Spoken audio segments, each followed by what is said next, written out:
Kapag po automatic ang sasakyan nyo at naka-start ang makina nyo, walang katapusang umiikot yan. Lahat.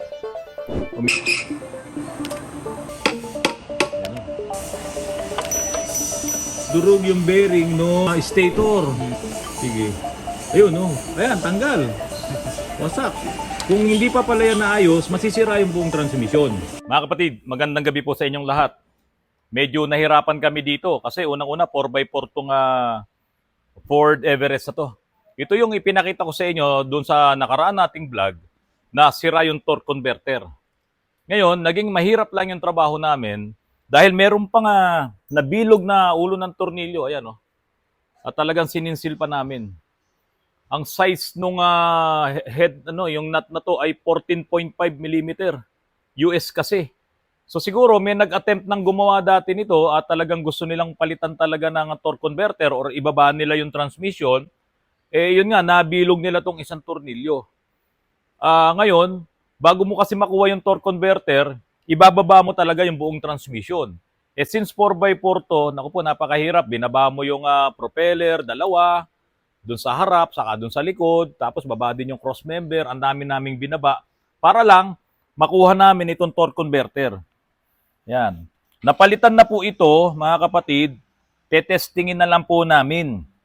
So ngayon, itetest ko siya kahit dito lang, kasi may mga nakaharang pa doon na mga sasakyan. Nung nakaraan kasi, mga kapatid, maingay, pagka in-start mo, pag pinreno mo, talagang lumalaban. Ngayon, ito, itatry natin. I-start ko. At ipapakita ko po sa inyo na ito po ay okay na. Na hindi ko na, kapag nakaraan kasi, pag hinandbrake ko, umaabante pa siya eh. So this time, i-start ko, ilalagay ko sa drive, i-handbrake ko, titignan natin kung hindi na siya abante. Ibig sabihin, hindi na siya lumalaban. So ito mga kapatid. Pasok ako rito.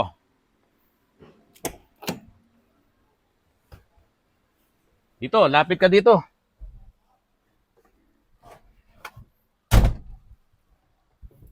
Yan. Okay, naka-park. Start na. Ilawan natin. Okay. Ilalagay ko na sa drive. Ayan. Okay, i-handbrake ko. Bibitawan ko ang preno. Kaya bang malapit dito? So ito naka-drive, naka-handbrake. Bibitawan ko ang pedal ko sa preno. Ayan, hindi na maabante. Ito pa ako. Ayan. So hindi na siya umaabante. Ngayon, ibababa ko yung handbrake. Ayun, na naka-drive oh. Pakita mo. Ayan, naka-drive. Ito pa, lapit na pa rito. Ayun, no, yung green. Hindi naka-drive siya, no? Okay, bibitawan ko ngayon yung brake. Ayan. Naka-drive po yan. Ayan, ito yung handbrake. Okay, bibitawan ko, re-release ko yung handbrake. So, syempre, kailangan kong dahan-dahan na bitawan yung pedal sa preno, no? Ayan. Abante na po yan. Ayan. So, doon, tignan mo doon. Para makita mo na umaabante. Ayan. Di-reverse ko. Ayan. Okay, abante ulit. Sa drive. Hindi ko lang pwedeng i-diretso dahil nasa lifter pa kami. Okay, reverse ko ng konti. Last time, nung ito po ay ipinakita ko sa inyo, nung inilagay ko to sa vlog natin, talagang pag binitawan ko yung preno, yun, inalis ko yung paa ko sa pedal, talagang gusto niya pang tumakbo. Hilahin ko. Ayan. Pag binitawan ko po yung preno, umaabante pa siya, lalagay ko ngayon sa neutral. Kasi kung hindi ko ilalagay sa neutral, nako, talagang sisirain niya pa yung makina. Ganun po katindi. Ngayon, lagay ko sa reverse. Ayan. Ayan, nanginig na lahat. Bibitawan ko preno. Ito po, naka-handbrake to, ha. Ayan, todo yan, Okay, nasa reverse yan. Pag binitawan ko po yung preno, yung pedal, maatras. Pero naka-handbrake na yan. Ilalagay ko ngayon sa drive. Ayan. Naka-handbrake. Ayan. Pakinggan nyo po ha. Lagay ko ulit sa reverse.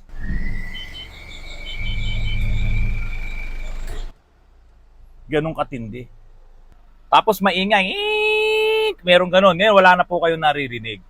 So, ibig sabihin mga kapatid, nung dinala talaga sa akin to at sinabi kong ang problema niyan ay torque converter, sakto po ang ating findings. Wala na pong ibang binili kami dito. Dinrain ko na lang yung mga ATF nito. At yun nga, pinalitan na natin yung torque converter. Naka 7 ATF kami. Pero yun nga lang mga kapatid, since ito po ay 4x4, napakalaki ng transmission, mahal po ang naging labor namin dito. So malaking trabaho, kaya mataas din yung nasingil namin dahil nga may mga bilog na tornilyo. Kaya po mga kapatid, kapag ka mga Ford ang mga sasakyan or mga US brand, no, iba talaga yung sukat ng ano niyan, ng tornilyo niyan. Hindi pwedeng papakailaman na lang yan basta-basta at pipihitin nyo. Ngayon hindi nyo mapaluwag yung tornilyo, mabibilog yung ulo nun. Kaya dito nagsisinsil pa kami ng mga tornilyo, buti na lang merong pinasukan yung aming sinsil kahit paano may espasyo siya. Kaya po natanggal namin yung tornilyo. So ngayon ito na. Okay na siya. Yan, abante ko ulit. Nasa reverse ako, reverse. Ayan. Tapos ida-drive ko. Ayan. Okay, handbrake ko, naka-drive pa rin. Drive pa rin yan. Ito ang cambio. Dati pag binitawan ko yung pedal, inalis ko yung paa ko, maabante yan. Ngayon naka-handbrake yan. O, naka-drive pa rin. Ayun. So ngayon okay na po. At kahit paano matutuwa na yung may-ari nito, hindi na dumami yung gagastusin. Yun nga lang, talagang mahal yung torque converter. Tapos, ang gagawin natin dito mga kapatid, ito para mabuo ko yung vlog na to, bubuksan natin yung torque converter. Ipapasalang ko bukas dyan sa aming lathe machine para mapaghiwalay siya. Kaya lang, hindi pa sumasagot yung may-ari kung papayag. Ngayon, pag papayag siya, at least makakatulong sa marami, mapag-aaralan po natin yung laman loob ng torque converter, bakit siya nasira, bakit siya nagka-problema.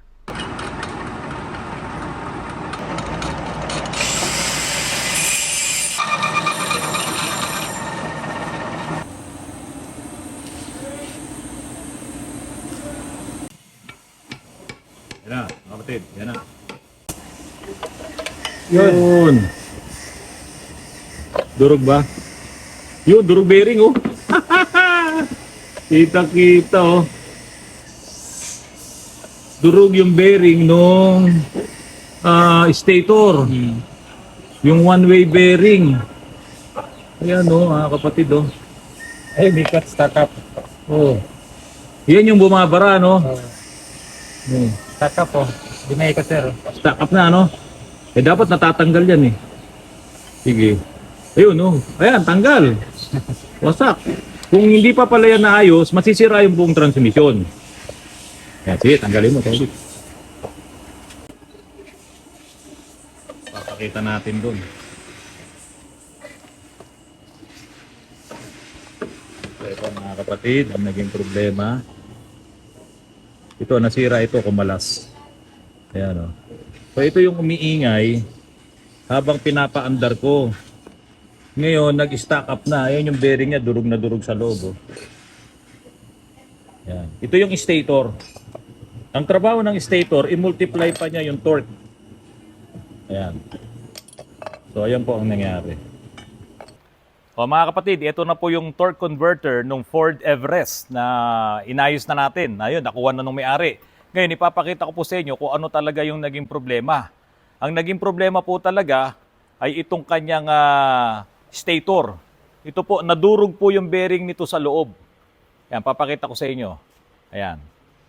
Ayan yung bearing, nadurog. Oh. Ito, yung mga parang bulitas niya. Ayan. Okay? So, nasira ito. Ngayon, yung naririnig natin na ingay, ayan. Kasi dapat ito, isang buo yan eh. Isang buo siya. Tapos, yung bearing yan, one-way bearing. Nawala na yung pagka one-way niya, oh. Dire-diretso na siya, kabilaan. Ngayon, ito yung stator. Ang stator, ang trabaho niya, i-multiply niya yung torque na napapaikot nitong impeller. Papasok dito sa turbine. Tapos lalabas ulit dito sa loob, i-multiply niya yung torque, saka inaayos niya yung takbo ng fluid. Kaya ayan, nakaganyan siya. Kasi hindi pwedeng hindi maging tama yung takbo ng fluid sa loob eh. Or else, babagal, hihina, magkakaroon ng problema. So ito, inaayos niya kung paano tatakbo ng tama yung cyclone. So yun yung trabaho ng stator. Ito ang nagmumultiply. Medyo mabigat ang trabaho nito. Kaya lang, yun nga, nasira siya. Nadurog yung bearing sa loob at yung mga ribaba ngayon, tulad nito, ayan, may ribaba, oh. Ayan. Marami pa yung mga ribaba doon sa loob nitong torque converter. Kasi tignan nyo po, ibabalik ko to, dapat hindi ito umiikot ng baliktaran.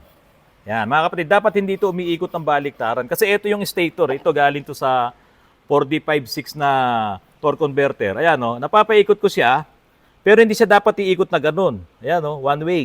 Pero dito iikot siya. Ngayon, ito ngayon baliktaran. Kasi nga, nasira na siya. Yung mga nadurog na ribaba, yung mga metal shavings, yung mga pira-piraso na yan, pumasok doon sa loob. Ngayon, dapat ito freewheeling. Yan, dapat freewheeling to. Ang nangyari, kumalso na po ito sa loob. Ngayon, dahil sa kumalso na yan sa loob, yun nga yung kapag nakadrive ka at pinreno mo, lumalaban na po ito. Bakit siya lumalaban to? Tingnan niyo mga kapatid. Ang dami po kasi nung mga clutch nito dito sa loob mismo nitong torque converter. Ito yung lock-up clutch. Ayan. Ayan. Ang dami ng mga clutches niya sa loob, saka ang lalaki. Ayan, Samantalang yung ibang mga torque converter, hindi ganito. Kaya lang yung mga ribaba na nasira dito, umipit-ipit na siguro sa loob niyan, since ito po kasi ay sealed type, ayan, nakarimachi siya, kaya hindi ko na to bubuksan pa, hindi ko na siya kakalasin. So ganito na siya. Ito ngayon ay nagkaroon na ng dito, nag-stack up na siya diyan, itong lock-up clutch na yan. Ayan mga kapatid. Kaya ngayon, hindi niya ngayon to maiikot, nahihirapan ngayon na dapat mag-freewheeling sana to So yan yan, Yan, pag binuo ulit natin, yun. Dapat sana ito maiikot mo. Kaso hindi na natin maiikot dahil yun nga, nag-lock na siya. Nag-stuck siya, ayan, So hindi siya maiikot. Ayan, Ang tigas. So ito yung nung ipinakita ko sa inyong video na kapag ka hinandbrake mo tapos nasa drive, binitawan mo yung preno, dapat hindi na abante yun 'Di ba? Naka-handbrake ka na. Kasi nga po, umiikot itong buo na to, pinapaikot ito ng flywheel, umiikot yan, tapos ito ngayon dapat magbibigay ng puwersa, ng force, yung fluid force dito, yung ating fluid coupling, papasok dito. Kaso, naging problema, naging aswan na siya kasi nag-lock to. Ngayon, pag namreno ka, hirap na hirap yung preno. Mapapa-slide pa niya ng konti, pero stack up na siya. So, yun yung reason bakit talagang galit na galit, lumalaban pa yung makina. Gusto niyang umabante, gusto niyang umandar dahil nga po ito nag-stack up. Bakit ito nag-stack up? Yung mga metal shavings, yung mga ribaba, na yung mga ganito, ayan, pumasok dun sa loob noon dahil naman nasira itong stator. Ayan, ito yung stator. Ngayon mga kapatid, nasira. Siyempre, hindi mo naman ini-expect na masisira yan. Kasi nga po, sabi ko nga po sa inyo, kung ginagawa nyong tulugan o ginagawa nyong pahingahan yung mga sasakyan nyo, kapag po automatic ang sasakyan nyo at naka-start ang makina nyo, walang katapusang umiikot yan. Lahat. Umiikot po yan. Kaya wag nyo pong gagawing istambayan, lalo na kung automatic transmission ng inyong sasakyan. So syempre, yung dami nung revolution na yon, na ginagawa mong tambayan, ginagawa mong pahingahan yung sasakyan mo, nag-iikutan lahat yan. So yung wear and tear ng bearing mo, ayan ang nangyari. Nasira yung mga bearing, nagkaroon siya ng problema. So ayan, wasak talaga. Kaya po kung halimbawa may nararamdaman na kayo na problema na ganito, na parang nanlalaban, nilagay mo sa drive, namreno ka, talagang nanlalaban pa yung, yung transmission mo, gusto pa niyang umabante, nakapreno ka na, baka may problema na kayo dito sa inyong torque converter. Baka nag-stack up na siya. Ito, stack up po ito. Ayan, dapat gumagalaw to Kaya lang, stack up na siya. So, ganun po ang nangyari dito, mga kapatid. Kaya, ipa-check up nyo kagad yan. Kasi kung hindi nyo po yan na maipapa-check up kagad at mapapalitan yung mga piyesang may problema, kaya pong sirain ito ang inyong makina. Yung halimbawa, sobrang bilis mo. Tapos nag-stack up to. At siyempre, yung sigunyal mo, pwedeng maapektuhan yan. Or yung transmission mo, pwedeng maapektuhan din. Kasi stack up na to. mawawala na yung neutral side. Andar lang ng andar yan. Pag ikot ng makina mo, kung gaano kabilis yun, yung ikot mo, kung ilang libong RPM yan, tapos biglang nag-stack up yan, namreno ka, naku, napakadelikado. Sisirain, pwedeng makina, pwedeng transmission. Dahil nag-aswan na to. Nag-contact na siyang gano'n, na dapat ay wala. Dapat fluid lang ang nagpapaikot sa isa't isa. Ito mga kapatid, ito na yung may-ari nitong Everest na to. Nagtampo pa sa akin. Na-test drive nyo na. Okay na. Kumusta? Okay na. Ano na lang, timing belt naman at saka yung EGR. EGR. Pero tatakot ka, transmission. Akala mo, transmission, no? Computer pa nga eh. Computer pa. Ito may-ari, Spoiled. Hindi man lang nagdala ng papansit. Sana nagpakanton ka man lang. Birthday mo pala kahapon. Yung mga may bisita eh. Yung mga may bisita. Kaya hindi na kami nakapunta eh. Kasi anong oras na yun? Ni-spoil kasi itong anak eh. Thank you very much, Autoran. Okay Ayan. ka talaga. Okay na yan. Okay ka talaga. Kumbaga sa hindi tayo nagpalit ng... Hindi pa kasi palit transmission yan. Since hindi naman talaga yun ang nakita natin Ang problema. ganda manakbo eh. Binirit namin kanina eh. Sabi mo, isosoli mo sa Batangas. Kasi nakakatakot yung gastos eh. Hindi mo na isosoli. Makikita ngayon ng taga Batangas tong vlog natin. Oo nga. Baka bawiin. Aba eh. Babayaran niya yung Babayaran niya. Hindi. Okay na. Wala nang solihan yan. Kung kung magbawi. Sige nga, sakyan mo nga. Okay. Natin. Go na kami. Thank Sige, you. sige. Okay. Ayan po, magsakay sa vlog. Tuwang-tuwa naman ako sa inyo. Talaga, maiwan na namin sa Aniporga. Sige po. Okay po.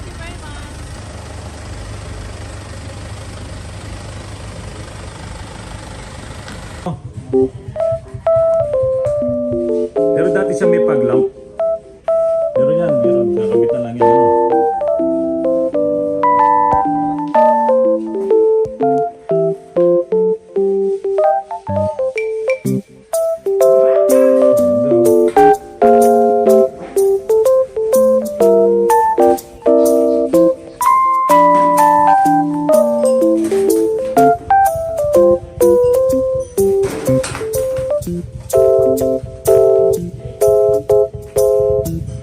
Gumawa nito. Sino gumawa nito? Ayan o.